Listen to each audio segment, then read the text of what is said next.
반갑습니다. 대승마임의 이영수입니다. 자, 이번 시간 우리 3월 전국연합 학력평가 사회문화 해설을 한번 해보겠습니다. 자, 우리 이제 정말 고3 수험생 입장에서 본 첫 번째 모의고사였는데 고생 많이 하셨습니다. 그렇죠? 자, 그런데 우리가 조금 냉정하게 사회문화에 대해서 간단하게 총평을 좀 하고 가겠습니다. 자, 만약에 이 문제가 올해 수능 문제였다라고 가정을 하면, 제 개인적인 생각이지만 만약에 이 문제가 수능 문제였다라고 가정을 하게 되면 2등급이 없을 수도 있을 정도로 문제가 쉬웠습니다. 자, 물론 이 이야기를 듣게 되면 조금 불편한 친구들도 있을 것 같아요. 나는 지금 40점인데 뭐 40점대 초반인데 아니면 더 낮은데 그럼 난 뭐 하라는 이야기냐. 자, 우리가 조금 냉정하게 정말 작년 수능하고 비교했을 때, 자, 이 문제는 일단 문제도 좀 짧고 자료 분석 문제 자체도 상당히 좀 쉬웠고 개념 자체에서 뭐 좀 고민을 해야 되는 그런 선택지도 거의 없었어요. 그래서 우리는 지금부터 만들어 가면 되는 건데, 제가 이 이야기를 하는 거는 지금 내가 만약에 사회문화 시험을 잘 봤다고 해도, 자, 이 자체가 내가 완벽하게 실력이 다 갖추어졌다라고 착각을 하면 절대 안 된다는 이야기를 하고 싶은 겁니다. 그래서 우리는 항상 수능 날 사회문화 문제가 어려울 수 있다라고 생각을 하고 공부를 해야지만 수능 당일에 뒤통수를 맞지를 않아요. 배신을 당하지 않을 거라고. 근데 솔직히 배신이란 말보다는 자기가, 그쵸, 난 사회문화가 이 정도 하면 되겠지라는 아니라는 생각 때문에 나타난 결과긴 하겠지만, 그래도 자, 사회문화는 매년 최근에 계속 어렵게 나왔기 때문에 이 정도 문제 수준으로 수능에서는 절대 출제가 되지는 않을 거라는 이야기입니다. 자, 우리는 이 문제는 지금 작년에 고2들이 했던, 고등학교 2학년 때 배웠던 그런 내용들을 바탕으로 이제 3학년 되지 않은 시점에서 문제가 나오다 보니까 문제가 좀 쉬웠던 경향이 있는데, 자, 기본적으로, 자, 우리는 오답률이 높은 문제부터 제가 먼저 해설하겠지만, 먼저 한번 들어보고 내가 어떤 부분에 대해서 아직까지 좀 부족한지에 대해서 철저하고 냉정하게 반성을 한 다음에 차근차근 수능 날까지 꾸준히 해 나가셔야 될 겁니다.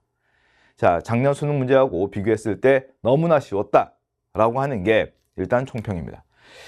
자, 두 개로 좀 나눠서 찍겠습니다. 먼저 오답률이 좀 높은 문제 8문제를 먼저 찍겠습니다. 자, 그리고 나머지 12문제를 좀 볼 건데, 그래서 나머지 12문제 같은 경우에는 정답률이 거의 80%가 넘어가거나 또는 거의 80% 언저리까지 다 오는 문제입니다. 그러니까 어지간하면 거의 다 맞췄기 때문에 그런 문제보다는 조금 오답률이 높았던 문제들부터 정리를 하고, 시간이 부족하게 되면 첫 번째 강의만 봐도 크게 문제는 없을 것 같아요. 자, 그러면 첫 번째 오답률이 높았던 문제는 4번입니다. 자, 주제가 있고 가설이 있습니다. 자료 수집이 있고, 자, 있는데 가설이 있다라고 하는 것 자체를 바탕으로 우리는 이 연구는 양적 연구를 한 거구나 라고 생각을 해줘야 될 것 같고, 자, 자료 수집은 1000명 대상으로 조사했습니다 라고 하고, 자, 여기는 체크를 좀 합니다. 표준화된 검사지라고 이야기하잖아. 자, 제가 개념 강의에서도 이야기했는데, 구조화된 도구를 사용했습니다 라고 이야기하면 실험법과 질문지법이 되겠지만, 표준화되었습니다. 표준화라는 이야기는 모든 대상자들에게 똑같은 내용들을 제시했습니다가 되는 거니까 이 말 자체는 질문지법입니다 라고 이야기를 해야 된다고 그랬습니다. 자, 자료 분석 결과는 이렇게 나와 있고, 통계적으로 의미가 있다는 이야기는 그래, 이 자료 가지고 가설을 검증해낼 수 있구나 라는 말의 의미예요.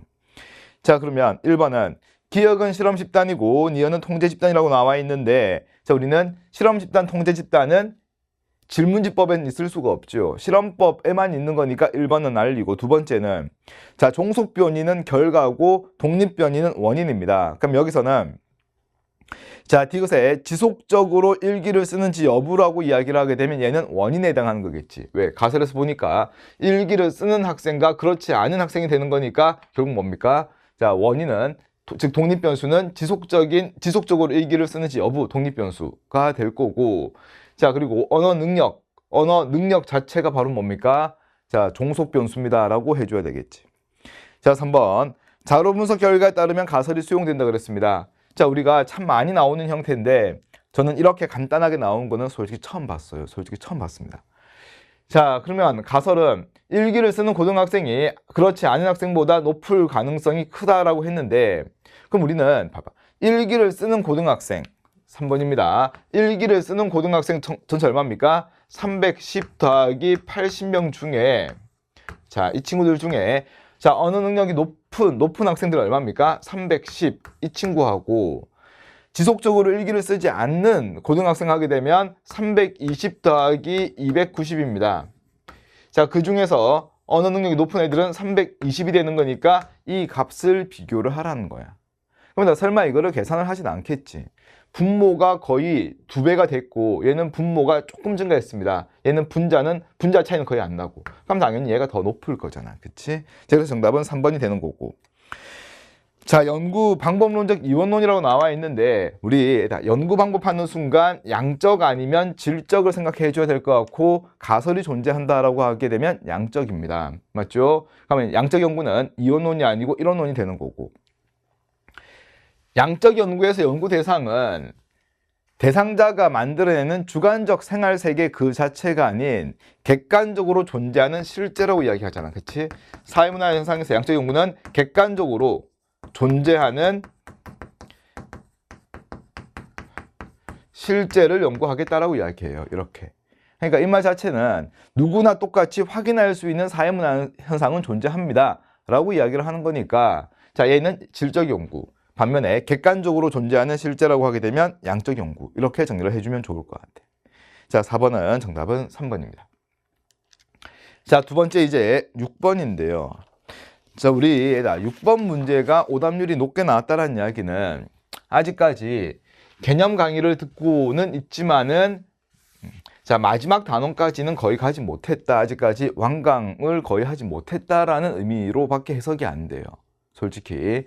자, 6번 문제는 사회 변동에 대한 이야기인데 자, 순환론과 진화론에 대한 이야기죠.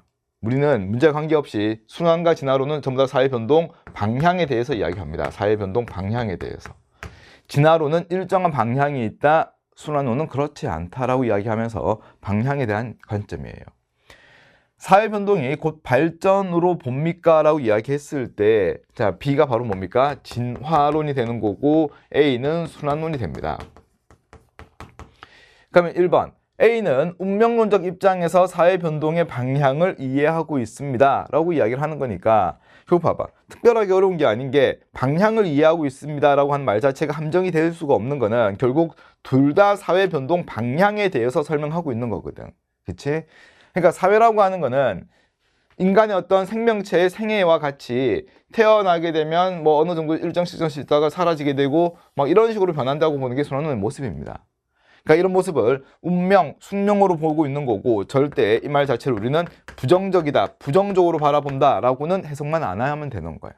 그럼 정답은 너무나 당연하게 어떻게 나옵니까? 자, 1번으로 나와야 될 거고 자, 두 번째 B는 사회가 주기적으로 동일한 과정을 뭐 한다 얘들아? 반복한다. 일단 동일한 과정이라는 이야기는 나타나서 성장을 하고 쇠퇴를 하고 소멸하는 과정. 이 과정이 끊임없이 뭐 되는 거? 반복되는 거는 진화론이 아닌 순환론에 대한 설명입니다. 자, 진화론은 서구 제국주의를 정당화시키는 서구 중심 이론이고 자, 이 친구를 비판하고 나오는 게 순환론입니다. 그래서 먼저 나오는 게 진화론, 여기에 대한 생각에 대한 비판이 뭐다? 순환론이 된다. 자, 그리고 4번. B는 A와 달리 사회 쇠퇴와 소멸을 설명하는 데 적합하다라고 했을 때 일단 진화론은 사회 속성 자체가 발전입니다. 자, 그래서 문제점 자체가 쇠퇴와 소멸을 설명하지 못하는 게 진화론의 가장 기본적인 문제점인 거야. 자, 다음 5번은 가에 서구 사회가 가장 발전한 사회라고 보는가라고 하게 되면 진화론이의 순환론은 아니오가 돼야 되겠지. 자, 그래서 우리가 6번 문제는 어떻게 보면 진화론, 순환론 중에서 가장 기본적인 내용의 선지로 이루어져 있는데 오답률이 높다는 이야기는 아직까지 정리가 덜 됐을 뿐인 거라는 이야기예요. 자, 혹시 6번을 잘못 고른 친구들은 일단 틀리는 게 어떻게 보면 맞는 거야.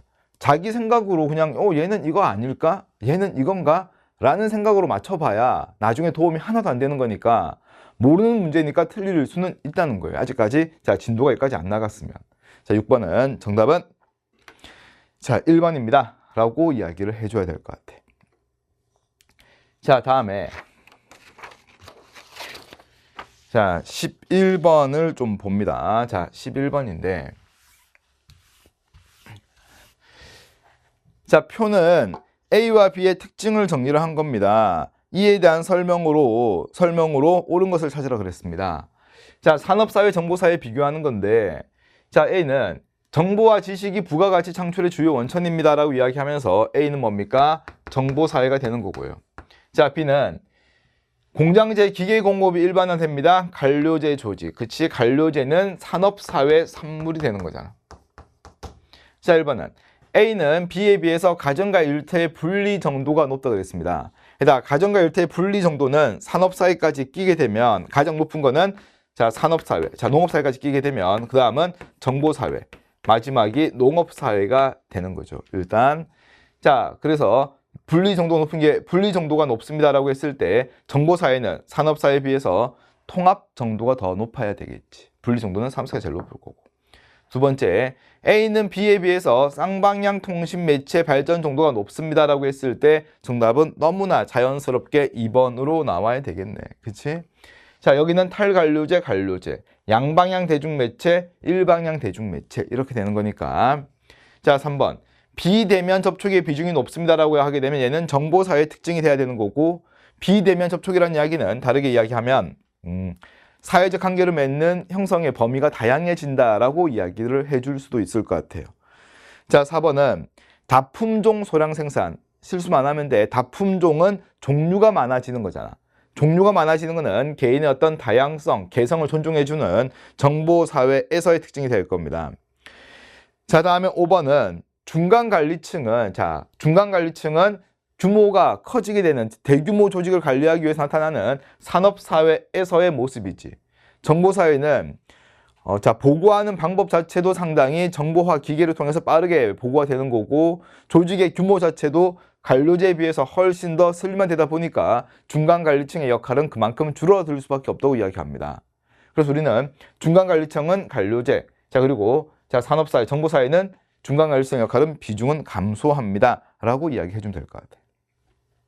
일단 11번도 조금 마찬가지야. 11번도 제일 마지막에 나오는 단원이니까 아직까지 정리가 좀 덜 되지 않았을까?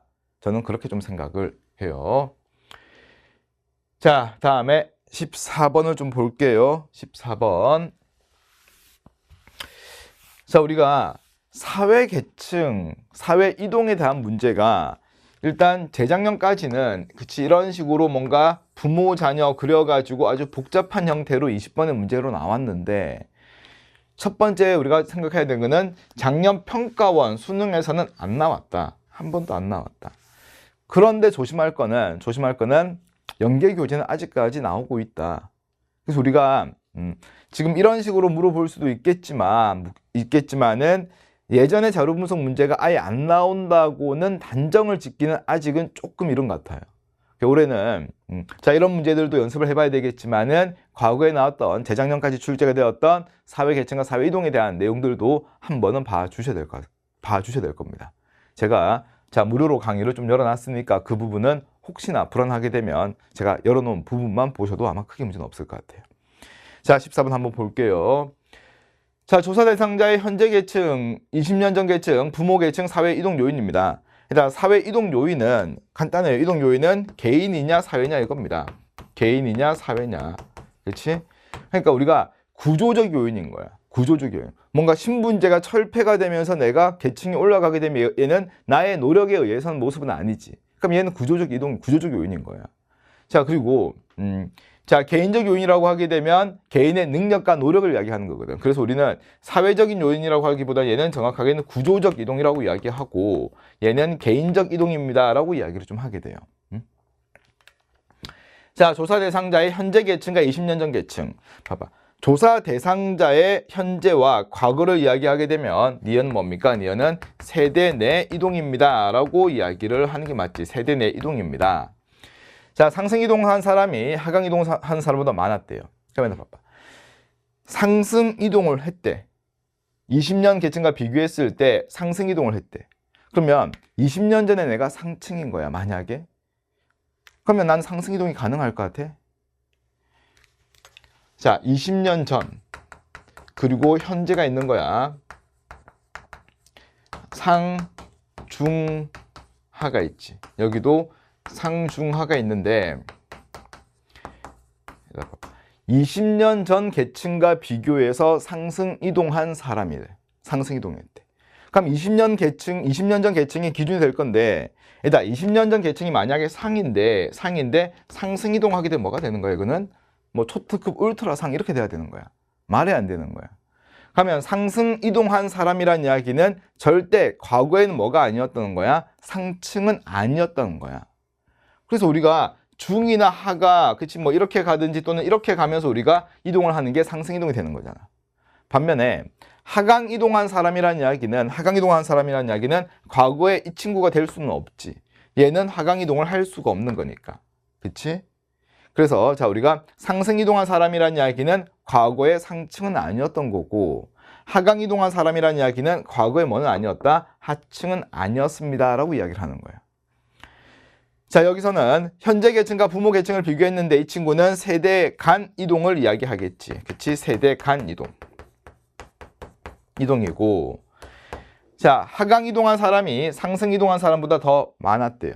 그럼 이 말은 부모 계층과 비교해 봤을 때 하강이 더 많았다는 이야기는 부모보다 계층이 낮은 사람이 더 많다는 이야기지. 그치? 부모 상중하, 현재 자기 상중하가 있는데 하강 이동이 더 많다는 이야기는 부모와 비교했을 때 자, 계층적 위치가 낮아진 사람이 더 많았습니다 라고 이야기를 해야 되는 게 이 내용의 결과인 거예요. 자신의 노력과 성취를 통해서 이동한 게 바로 무슨 이동이 되는 거야? 이동 요인 중에서 개인적 이동입니다 라고 이야기를 해주면 돼. 그러니까 보기 기억은, 자, 기억을 구분으로 하게 되면 개인적 이동과 구조적 이동으로 구분할 수가 있다. 자, 이게 개념에 해당하던 부분이었고, 니은은 세대 간 이동 여부. 일단 니은은 세대 간 이동이 아닌 세대 내 이동을 이야기해 줘야 되겠지. 다음에 디귿은, 자, 디귿의 20년 전 계층은 하층일 수가 없다가 아니고 상층일 수가 없죠. 상승 이동한 사람이라는 이야기는 과거에 뭐가 아니란 거야? 상층은 아니란 이야기야. 괜찮아? 자, 그리고 하강 이동한 사람은 20년 전에는 절대 뭐일 수가 없다? 하층일 수가 없습니다. 디귿 조심을 좀 해줬어야 되는 거고, 리얼은 부모 계층이 조사 대상자의 현재 계층보다 높은 경우가 낮은 경우보다 많다. 즉 부모가 높은 경우가 더 많죠. 왜? 세대 간 하강 이동이 더 많다 보니까 부모 계층이 현재 조사 대상자의 현재 계층보다 더 높은 경우가 더 많다는 이야기입니다. 자, 그래서 정답은 기억과 리을 이렇게 정답으로 좀 처리해 줘야 됩니다. 자, 제가 봤을 때는 14번 문제가 그나마 제일 좀 좋았던 문제가 아닌가. 그치? 비록 자, 사회 계층에 대한 예전 같은 문제는 아니지만 어떤 개념에 대해서도 물어보고 좀 고민을 하게끔 만든 문제이기 때문에 자, 14번 문제가 그나마 좀 괜찮았다라고 저는 생각을 좀 해요. 자, 다음 15번 한번 볼까?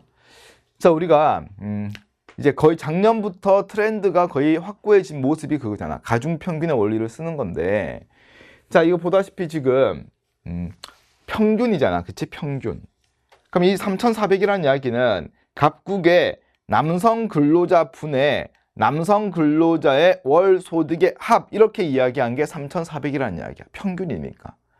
그러니까 우리 반 사회문화 점수의 평균을 구하세요라고 하게 되면 어떻게 구해? 우리 반 사회문화 친학생들의 총합을 다 점수를 다 더해서 총합을 구하고 학생 수로 나눠주면 되는 거잖아. 그래서 일단 여기 말하는 근로자의 평균 임금은 남성 근로자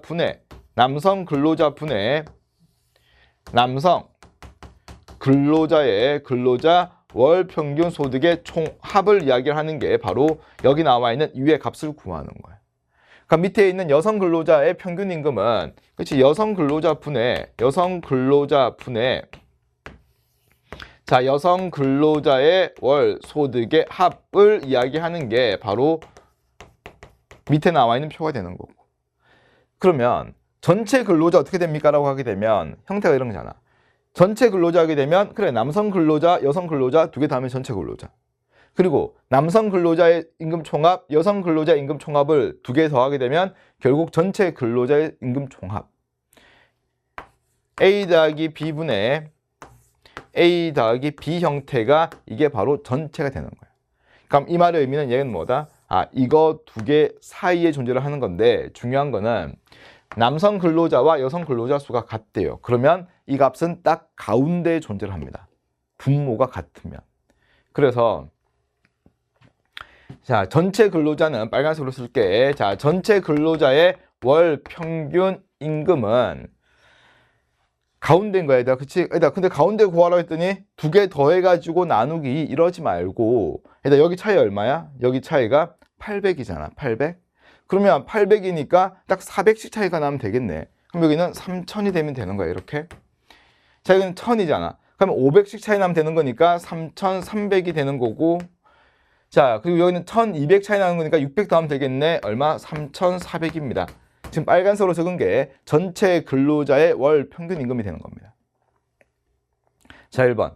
각국에서 여성 근로자의 월 평균 임금은 2600이겠네. 전체 근로자의 90% 넘는다. 해도 어때? 30분의 26이잖아. 90 안 되지. 왜? 30분의 27이 90이니까. 자, 두 번째. 을국에서 성별 근로자의 평균 임금 격차. 자, 얼마야, 여기? 1000은 남성 근로자 임금의 3분의 1. 일단 3800분의, 즉 38분의 10을 구하라고 하는 거야. 3분의 1이 안 되는 건 눈에 보이잖아. 3.8분의 1이니까. 자, 다음에 3번. 자, 변국에서 남성 근로자의 월 평균 임금은 전체 근로자의 월 평균 임금. 일단 전체 근로자의 월 평균 임금 얼마? 3,400. 남성은 얼마? 4,000. 얼마 더 많습니까? 600달러 많아요. 다음에 4번은 남성 근로자의 월 평균 임금에 대한 여성 근로자의 월 평균 임금의 비는 이렇게 나왔잖아. 그러면 얘가 분모, 얘가 분자 가면 되는 거야. 그럼 을국과 변국 비교하는데 을국은 얼마? 3800분의 28. 그래서 을국은 38분의 28이 되는 거고, 자, 변국 같은 경우에는 40분의 28이 되는 거네. 그러니까 분자 같은데 분모 더 작은 여기가 무조건 더 크겠네. 정답은 4번으로 가면 될 것 같아. 다음 5번은 월 평균 임금 격차는 각국이 가장 크대. 얼마? 산수하는 거야. 그치? 800, 1000, 1200. 어디가 제일 커? 변국이 제일 크죠. 맞죠? 자, 다음에 16번인데요. 다음 A에서 C에 대한 설명으로 옳은 걸 찾으라 그랬습니다. 반문화, 주류문화, 하위문화 중 하나입니다 라고 하고 있는데, 자, 우리 사회에서 김치를 반찬으로 먹는 문화는 A에 해당합니다 라고 하게 되면 A는 그래, 주류문화구나. 자, 특정 지역에서만 나타나는 풍어제 문화는, 즉 얘는 하위문화구나. 자, 조직폭력배 범죄 문화입니다. 일단 우리가 반문화라고 했을 때 주류문화와 대립한다라고 하는 말, 반드시 저항만 이야기를 한다기보다는 지배적 규범을 어기는 조폭들의 문화도 뭡니까? 자, 얘는 B와 C에 해당하는 거야. B는 하위문화, C는 하위문화 중에서 무슨 성격 가지고 있다? 반문화 성격 가지고 있습니다가 되는 거잖아. A는 B와 C의 총합이다? 말이 안 됩니다. 그쵸? 각각의 문화는 독립적인 거고 공유 범위의 차이가 있을 뿐이다. 자, B는 C와 달리 사회 변화에 따라서 A가 되기도 한다 그랬는데, 그럼 C는 안 된다는 거야? 아니지, 그치? 우리가 자, 주류문화, 반문화, 하위문화는 문화 공유 범위에 따른 차이밖에 없어요. 게다가 조선시대 후기의 남녀평등 사상은 그 당시에는 반문화였습니다. 근데 지금 사회는 어떻습니까? 이 자체가 주류문화에 속하고 있는 거야. 시대와 장소에 따라서 반문화가 주류문화 될 수도 있고, 또는 반문화가 반문화 성격이 없는 하위문화 될 수도 있고, 주류문화가 하위문화, 주류문화가 반문화 될 수도 있는 겁니다. 달리가 아닌 거야. 다음에 3번은 한 사회 내에서 세대문화는 A가 아닌 B에 해당합니다 라고 이야기했을 때, 한 사회 내에서 세대문화입니다. 그럼 세대문화 자체는 뭡니까? 특정 세대만 공유하는 문화라고 이야기를 하게 될 거잖아. 그럼 얘는 무슨 문화에 속해? 하위문화에 속한다 라고 이야기하면서 정답은 3번. 자, B는 A보다 전체 문화 동질성. 일단 전체 문화 동질성은 전체 문화 요소, 주류 문화 요소에서 가능해지겠지. 5번은 C는 A와 달리 해당 문화를 공유하는 구성원들의 소속감을 강화시키는 것은 모든 문화가 가지고 있는 공통점입니다. 주류 문화는 그 사회 대다수의 구성원들, 하위 문화는 그 문화를 공유하고 있는 구성원들의 소속감과 욕구를 충족시켜 준다라고 이야기를 해주시면 돼요. 맞죠? 자, 다음 18번입니다. 자, 이제 반드시 출제가 될 수밖에 없는 인구 문제인데, 자, 이제는 애들 봐봐요. 우리 인구 문제가 이렇게 나오지는 절대로 않을 겁니다. 얘는 지금 말만 어려울 뿐이지 뭐냐면 이 친구에 대해서 이 친구에 대해서 이거에 대한 인구비를 이야기해주고 있는 거야. 즉 유소년 부양비, 노년 부양비에 대해서 나왔는데 이렇게 출제가 안 된 거는 한참 됐어요. 솔직히 부양비가 유소년, 노년 부양비로 주게 되는 이런 문제들은. 그러니까 이런 문제를 연습할 필요가 없다가 아니지만 이 문제를 맞췄다고 해서 나는 자료 분석 되게 마스터했구나라는 생각을 절대 하면 안 되는 거야. 그러면 이 친구들이 100일 때 인구의 비잖아. 그럼 1970년 같은 경우에는 70년은 0에서 14세. 자, 이렇게 인구를 봤을 때, 자, 여기가 100이다. 여기가 100일 때 상대적인 비는 여긴 20, 여기는 20입니다. 이렇게 될 거고. 자, 2020년 같은 경우에는 일단 그죠? 2배를 좀 무시하고 비만 구해보면 여기가 100이면 여기는 20입니다. 여기는 40입니다.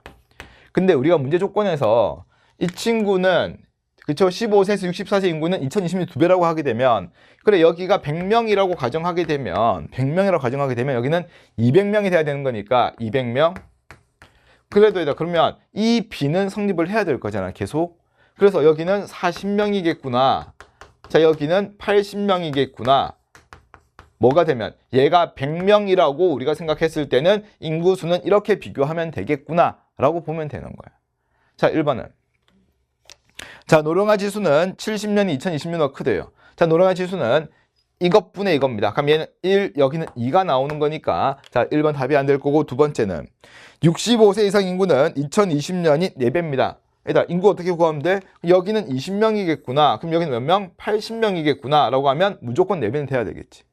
선생님 20명, 80명이 아니잖아요. 그렇죠? 아니에요. 아닌데 여기 인구가 100명으로 가정을 했다라는 이야기는 그치 어차피 인구 수를 비교한다고 하더라도 만약에 5,000명이 100명이면 여기는 10,000명이 되어 있을 거라고. 그래서 어차피 인구 수에 대한 어떤 비교도 빨간색으로 적어 놓은 거 또는 자 여기는 노란색, 여기는 빨간색으로 적어 놓은 거 가지고 인구 수에 대한 비교를 해도 괜찮다는 겁니다. 자, 정답은 2번이 될 거고 3번은 자, 노년 부양비는 2020년이 1970년 2배보다 크다. 노년 부양비는 이것분의 이겁니다. 100분의 20, 100분의 40인 거야. 2배가 돼야 되겠지.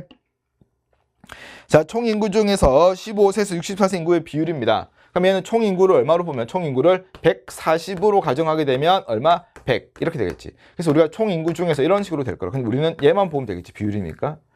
자, 여기도 총 인구는 얼마인지 모르겠지만 얼마입니까? 160 중에서 100이다 라고 하면서 결국 140분의 100과 160분의 100을 비교하라는 이야기입니다. 어디가 더 커? 여기가 더 커야 되겠지. 자, 5번은 우리가 5번 같은 문제는 개념을 내가 한번 들었으면 자 여기에 대한 내용을 여러분들이 배웠어야 돼요. 뭐냐면 작년도 평가원에 나왔던 그대로 내용의 문제거든. 그러니까 부양비라는 이야기는 단순하게 인구에 대한 비를 이야기할 뿐인 겁니다. 인구에 대한 비를 이야기할 뿐인 거야. 응? 부양비가 더 커졌다고 해서 비용이 어떻게 되었다, 금액이 어떻게 되었다는 우리가 알 수 없다라고 하고 과감하게 넘어가야 되는 거야. 그래서 5번은 자, 부양 인구가 부담하는 노년 인구 부양 비용이 유소년 인구 부양 비용의 2배이다 라고는 이야기할 수가 없어. 그냥 얘는 인구에 대한 비일 뿐인 것이지 노년 인구가 더 많다고 해서 그치? 노년 인구가 더 많다고 해서 자, 뭐 여기가 이 친구의 2배가 될 것이다 이렇게 우리가 단정을 지어서도 안 되는 거야. 그치? 그래서 자, 비용은 단순하게 뭐다? 인구가 2배일 뿐인 거다 여기보다. 하지만 부양 비용 금액 이런 내용은 그냥 답이 아니구나라고 넘어가도 괜찮은 겁니다. 자, 마지막 20번 한번 볼까요? 자, 20번도 가중평균에 대해서 이야기를 하는데 자, 우리가 숫자가 딱 예쁘게 안 떨어지면 계산을 하세요라는 문제가 절대 아니라고 하는 것도 알아두면 좋을 것 같아.